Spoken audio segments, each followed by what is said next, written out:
తర్వాత ఎక్కువ ఫోకస్ ఉండేది ఒక సినిమా రంగంలోనే. రాజకీయాలు, సినిమాలు నాణ్యానికి బొమ్మ బొరుసు లాంటివి. పవర్, ఫైనాన్స్, గ్లామర్ ఈ రెండు రంగాల్లోనే ఎక్కువ. అందుకే ఎక్కువ మంది సినీ నటులు రాజకీయాలపై ఆసక్తి పెంచుకుంటారు.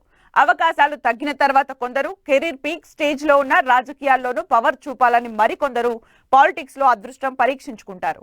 అయితే ఇలా పాలిటిక్స్ లో వెళ్లిన వారు ఆ తర్వాత చిత్ర పరిశ్రమలో నిలదొక్కుంటున్నారా?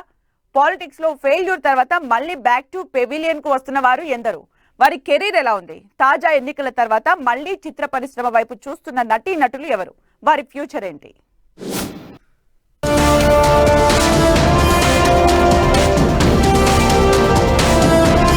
తెలుగు నేలపై రాజకీయాలు, సినిమాలను వేరు చేసి చూడలేని పరిస్థితి తయారైంది. ముఖ్యంగా ఏపీ రాజకీయాల్లో సినీ రంగం ప్రభావం చాలా ఎక్కువ.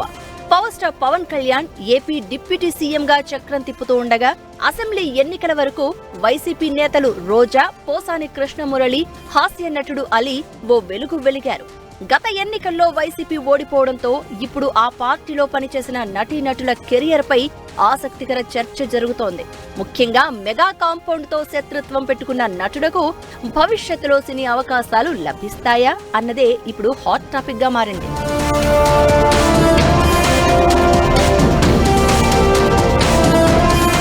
వైసీపీ అధికారంలో ఉండగా మంత్రిగా పనిచేసిన రోజా డిప్యూటీ సీఎం పవన్ తో రాజకీయంగా విభేదించడమే కాకుండా వ్యక్తిగత విమర్శలతో వివాదాస్పదమయ్యారు. కొన్నాళ్లుగా సినీ పరిశ్రమకు దూరంగా ఉన్న రోజా ఓ టీవీ ఛానల్ కామెడీ షోకి జడ్జ్ గా వ్యవహరిస్తున్నారు. అయితే వైసీపీ ఓడిపోవడంతో ఆమె సినీ రంగంలో మళ్లీ రీఎంట్రీ ఇచ్చే అవకాశం ఉందనే ప్రచారం జరుగుతోంది. అయితే ప్రస్తుత పరిస్థితుల్లో ఆమెకు అవకాశాలు దక్కుతాయా లేదా అన్నదే ప్రధాన చర్చగా మారింది. రోజాకు అవకాశమిచ్చి ఏపీ ప్రభుత్వం దృష్టిలో పడడమెందుకు అని ఎక్కువ మంది నిర్మాతలు చర్చించుకున్నట్లు తెలుస్తోంది.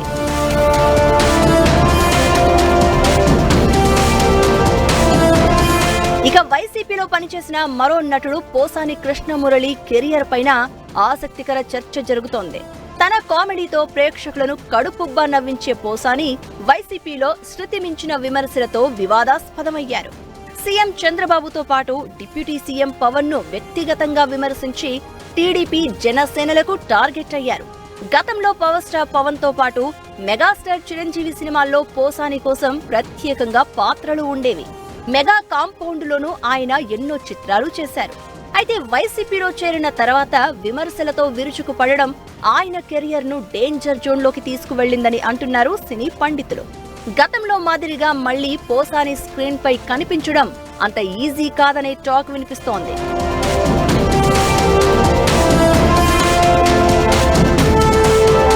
ఇక వైసీపీలో యాక్టివ్ గా పనిచేసి ఓటమి తర్వాత రాజీనామా చేసిన కమెడియన్ అలీ పరిస్థితి ఎలా ఉంటుందనేది అర్థం కావడం లేదు. డిప్యూటీ సీఎం పవన్ కు మంచి మిత్రుడిగా అలీని చెబుతూ ఉంటారు.